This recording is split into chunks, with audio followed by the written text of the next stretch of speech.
Welcome back to ESPN. I'm Brad Romano here with Carter and Belair. Today we are going to talk about the New York Jets. As you guys know, the New York Jets have made a lot of big free agency moves to improve the roster, but how well do we think they're going to improve in the season?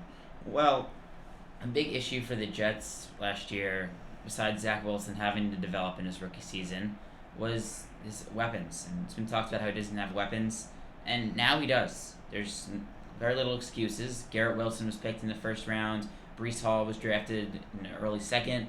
And now, for really the first time in what feels like Jets history, they have tight ends. They have three decent tight ends in Jeremy Ruckert, Tyler Conklin, and CJ Uzama. So, Blair, there's not much excuses for the offense. Yeah, I haven't been this excited as a Jet fan in a really long time. They finally gave Zach Wilson weapons, something that they did not give Darnold at all. It's clear that there's a different sense of energy in this locker room behind Robert Saleh as the head coach. Players respect him. There's a lot of positive energy with Douglas and what he did in the offseason. Like you mentioned offensively, but even defense, adding guys like Sauce Gardner, giving us a true number one cornerback. He had a great career at Cincinnati, never allowing a touchdown. Adding Jermaine Johnson, you're going to get Carl Lawson coming back from the torn Achilles that he suffered last training camp. So, this team is really improved, and I think if they take that next step, they're going to be a playoff team and maybe next season. But this year, they're going to be very competitive.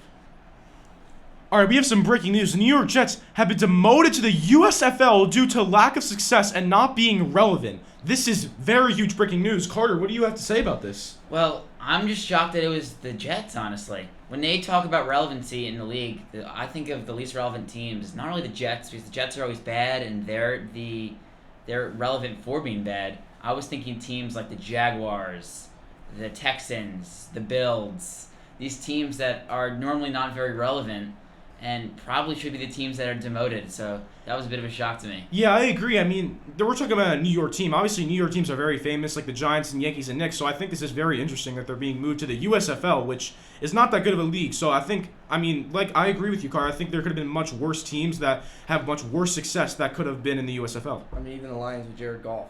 They should be demoted to the USFL. But now you got the XFL with the New York Guardians and the USFL with the New York Jets. So you're going to have two New York teams. Maybe they'll win each league. Well, with the Jets, you can never know. All right, we're going to wrap it up here. That's going to be on ESPN. I'm Brad Romano with Carter and Belair, and that will be it. Thank you for watching.